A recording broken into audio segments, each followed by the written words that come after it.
Hello दोस्तों, आप सभी लोगों का स्वागत है हमारे एम्बिशन करियर एकेडमी में। जो आज का हमारा ये टॉपिक होने वाला है, ये ऑनलाइन टेस्ट डिस्कशन का क्लास नंबर 4 है। और इससे पहले हम लोग 1 से लेकर 3 टेस्ट सीरीज देख चुके हैं। तो चलिए आइए, आज हम जो भी क्वेश्चन डिस्कस करने वाले हैं ये किसी न किसी एग्जाम में पूछे गए हैं। तो चलिए आइए क्वेश्चन की तरफ बढ़ते हैं। तो हमारा क्वेश्चन दिया हुआ है, निम्नलिखित में से कौन सा मानव मस्तिष्क का मुख्य सोचने वाला भाग है। ऑप्शन ए पश्च मस्तिष्क यानी कि हाइंड ब्रेन, ऑप्शन बी प्रमस्तिष्क यानी कि सेरिब्रम, ऑप्शन सी मध्य मस्तिष्क यानी कि मिड ब्रेन, ऑप्शन डी इनमें से कोई नहीं। तो हमारा राइट आंसर हो जाएगा प्रमस्तिष्क यानी कि सेरिब्रम है। ऑप्शन नंबर बी हमारा राइट आंसर है। नेक्स्ट आइए इसके बारे में कुछ इंपॉर्टेंट डिस्कशन कर लेते हैं। मानव मस्तिष्क का मुख्य सोचने वाला हिस्सा प्रमस्तिष्क होता है। प्रमस्तिष्क मस्तिष्क का बड़ा और बाहरी भाग है। नेक्स्ट है हमारा, यह सोचने, पढ़ने, सीखने, बोलने, भावनाओं और चलने जैसे नियोजित मांसपेशी गतियों को नियंत्रित करता है। आइए अब हम नेक्स्ट क्वेश्चन देखते हैं। तो चलिए आइए हम क्वेश्चन देखते हैं। नेक्स्ट क्वेश्चन है हमारा, दूध से दही के उत्पादन की प्रक्रिया को किस नाम से जाना जाता है। ऑप्शन ए प्रकाश संश्लेषण, ऑप्शन बी आसवन यानी डिस्टिलेशन, ऑप्शन सी किण्वन यानी फर्मेंटेशन और ऑप्शन डी कीटाणु शोधन। तो हमारा इसमें राइट आंसर हो जाएगा, दूध से दही के उत्पादन की प्रक्रिया को हम किण्वन की प्रक्रिया नाम से जानते हैं, यानी ऑप्शन नंबर सी हमारा इसमें राइट आंसर हो जाएगा। आइए इसके बारे में कुछ इंपॉर्टेंट डिस्कशन कर लेते हैं। दूध किण्वन की प्रक्रिया द्वारा दही या योगार्ट में परिवर्तित हो जाता है। नेक्स्ट है हमारा, दूध में गोलाकार प्रोटीन होता है जिसे कैसीन कहा जाता है। नेक्स्ट है हमारा, लैक्टिक एसिड बैक्टीरिया और कैसीन के बीच रासायनिक प्रतिक्रिया के कारण दही बनता है। नेक्स्ट है हमारा, किण्वन के दौरान बैक्टीरिया लैक्टोज से ऊर्जा एटीपी उत्पन्न करने के लिए एंजाइम का उपयोग करते हैं। आइए नेक्स्ट क्वेश्चन देखते हैं। नेक्स्ट क्वेश्चन है हमारा, पानी के नीचे एक पनडुब्बी से पानी की सतह पर वस्तुओं को देखने के लिए इस्तेमाल किए जाने वाला उपकरण है। Option A kaleidoscope, option B periscope या ऑप्शन सी स्पेक्ट्रोस्कोप या ऑप्शन डी टेलीस्कोप। तो हमारा राइट आंसर हो जाएगा, जो पानी के नीचे एक पनडुब्बी से पानी की सतह पर वस्तुओं को देखने के लिए इस्तेमाल किए जाने वाला उपकरण कौन सा होता है, तो वो पेरिस्कोप होता है, यानी ऑप्शन नंबर बी हमारा राइट आंसर है। आइए इसके बारे में कुछ जानकारी ले लेते हैं। पानी के अंदर रहते हुए पानी के बाहर के परिवेश को देखने के लिए पनडुब्बियों में पेरिस्कोप का उपयोग किया जाता है। इसका उपयोग कहाँ किया जाता है, तो इसका उपयोग पनडुब्बियों में किया जाता है। दर्पणों को पेरिस्कोप के अंदर इस तरह व्यवस्थित किया जाता है कि यह प्रेक्षक को जल के अंदर रहते हुए अपने परिवेश को देखने की अनुमति देता है। आइए नेक्स्ट क्वेश्चन देखते हैं। नेक्स्ट क्वेश्चन है हमारा, श्वेत प्रकाश का कौन सा रंग कांच के प्रिज्म से कम विचलित होता है। ऑप्शन ए हरा, ऑप्शन बी लाल, ऑप्शन सी बैंगनी या ऑप्शन डी नारंगी। तो श्वेत प्रकाश का लाल रंग कांच के प्रिज्म से कम विचलित होता है, यानी हमारा राइट आंसर हो जाएगा ऑप्शन नंबर बी। ओके, आइए नेक्स्ट देखते हैं हम। आइए इसके बारे में कुछ इंपॉर्टेंट डिस्कशन कर लेते हैं। जैसे कि यहाँ पे दृश्य में दिखाया गया है, प्रकाश दाईं ओर से एक ग्लास प्रिज्म में प्रवेश करता है, यह अपरिवर्तित होता है और दृश्य रंगों की एक सारणी में अलग हो जाता है। नेक्स्ट है हमारा, प्रकाश का प्रत्येक किरण अपने स्वयं के विशेष तरंग दैर्ध्य के साथ कांच द्वारा अलग अलग होता है। आइए नेक्स्ट क्वेश्चन देखते हैं। नेक्स्ट है हमारा, कौन सा ऊतक किसी भी शारीरिक या रासायनिक क्षति से शरीर की सुरक्षा की पहली पंक्ति के रूप में कार्य करता है। ऑप्शन ए वसा ऊतक या ऑप्शन बी उपकला ऊतक या ऑप्शन सी पेशी ऊतक या ऑप्शन डी एरिओरल ऊतक। तो हमारा राइट आंसर हो जाएगा उपकला ऊतक, यानी उपकला ऊतक किसी भी शारीरिक या रासायनिक क्षति से शरीर की सुरक्षा की पहली पंक्ति के रूप में कार्य करता है। तो ऑप्शन नंबर बी हमारा राइट आंसर हो जाएगा।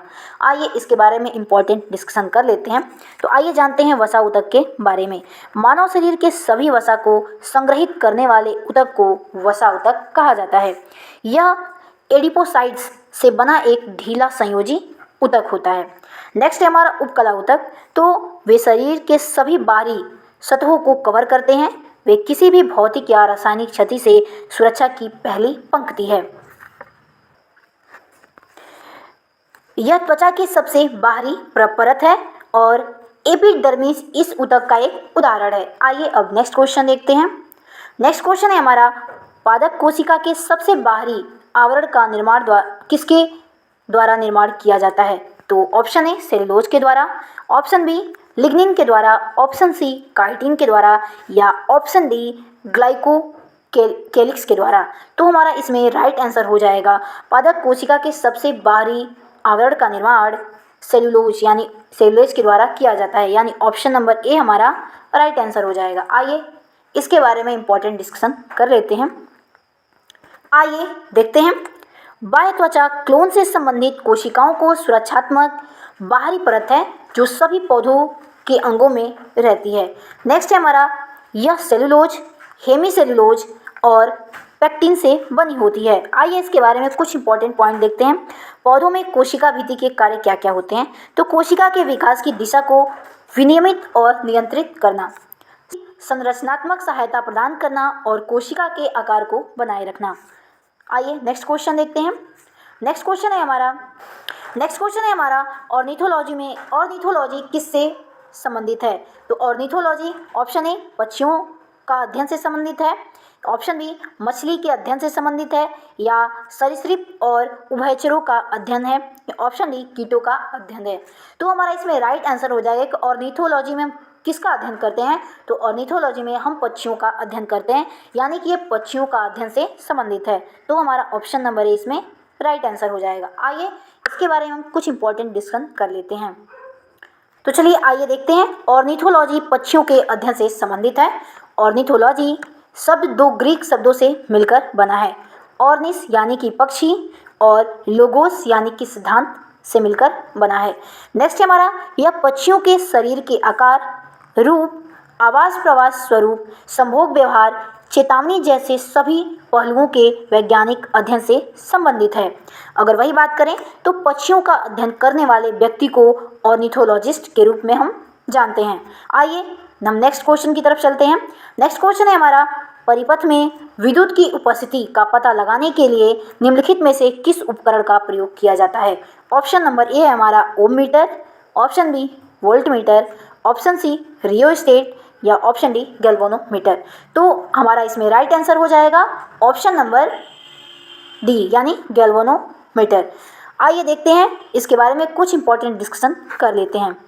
तो ऑप्शन नंबर डी इसका राइट आंसर हो जाएगा। तो चलिए हम लोग यहाँ पे देखने वाले हैं, एक साइड यंत्र है और दूसरे साइड पे उपयोग है। तो आइए देखते हैं तुगता मापी यंत्र कहाँ उपयोग किया जाता है? तो एक विमान की ऊंचाई को मापने के लिए इसका उपयोग किया जाता है। नेक्स्ट है एमीटर। तो एमीटर का प्रयोग विद्युत धारा को एम्पियर में मापता है। नेक्स्ट है हमारा बैरोमीटर। तो बैरोमीटर से हम वायुमंडलीय दाब को मापते हैं। नेक्स्ट है हमारा कैलिपर। तो कैलिपर से दूरी मापा जाता है। नेक्स्ट है हमारा डायनेमोमीटर। तो बल आघूर्ण को ये मापता है। तो चलिए आइए हम नेक्स्ट देखते हैं। नेक्स्ट है हमारे यहाँ पे डायनेमोमीटर। तो डायनेमोमीटर से हम बल आघूर्ण को मापते हैं। नेक्स्ट है हमारा एलिप्सोमीटर। तो एलिप्सोमीटर से हम ऑप्टिकल के अपवर्तक सूचकांकों को मापते हैं। नेक्स्ट है हमारा गैल्वेनोमीटर। तो गैल्वेनोमीटर से हम लोग विद्युत धारा को मापते हैं। नेक्स्ट है हमारे यहाँ पे हाइड्रोमीटर। तो हाइड्रोमीटर से हम तरल के विशिष्ट गुरुत्व को मापते हैं। आइए नेक्स्ट क्वेश्चन की तरफ हम बढ़ते हैं। नेक्स्ट क्वेश्चन है हमारा, ध्वनि तरंग के दो अनुक्रमिक संपीड़न के बीच की दूरी के लिए निम्नलिखित में से किस शब्द का प्रयोग किया जाता है? तो क्वेश्चन है हमारा, ध्वनि तरंग के दो अनुक्रमिक संपीड़न के बीच की दूरी के लिए निम्नलिखित में से किस शब्द का प्रयोग किया जाता है? तो ऑप्शन ए तरंग संख्या, ऑप्शन बी आवृत्ति, ऑप्शन सी आयाम या ऑप्शन डी तरंग दैर्घ्य। तो हमारा इसमें राइट आंसर हो जाएगा ऑप्शन नंबर डी यानी कि तरंग दैर्घ्य। तो ध्वनि तरंग के दो अनुक्रमिक संपीड़न के बीच की दूरी को मापने के लिए तरंग दैर्घ्य शब्द का प्रयोग किया जाता है। आइए तो चलिए आइए नेक्स्ट क्वेश्चन हम देखते हैं। जर्मन चांदी का संयोजन क्या है? ऑप्शन ए तांबा जस्ता निकेल, ऑप्शन बी तांबा निकेल, ऑप्शन सी लौह carbon nickel, option D aluminium तांबा। तो हमारा राइट आंसर हो जाएगा ऑप्शन नंबर ए, हमारा इसमें राइट आंसर हो जाएगा। जर्मन चांदी का संयोजक क्या है? तो तांबा जस्ता निकिल है। तो चलिए आइए इसके बारे में कुछ इंपॉर्टेंट डिस्कशन कर लेते हैं। तो जर्मन सिल्वर में तांबा की मात्रा 60% होती है, और वही बात करें जिंक की तो जिंक की 20% और निकिल की भी 20% होती है, और इसका उपयोग दैनिक उपयोग में किया जाता है, जो कि इसे बर्तन बनाने का उपयोग में इसे लाया जाता है। तो चलिए दोस्तों, मिलते हैं अपने अगले ऑनलाइन टेस्ट डिस्कशन के साथ। तब तक के लिए जय हिंद, जय भारत।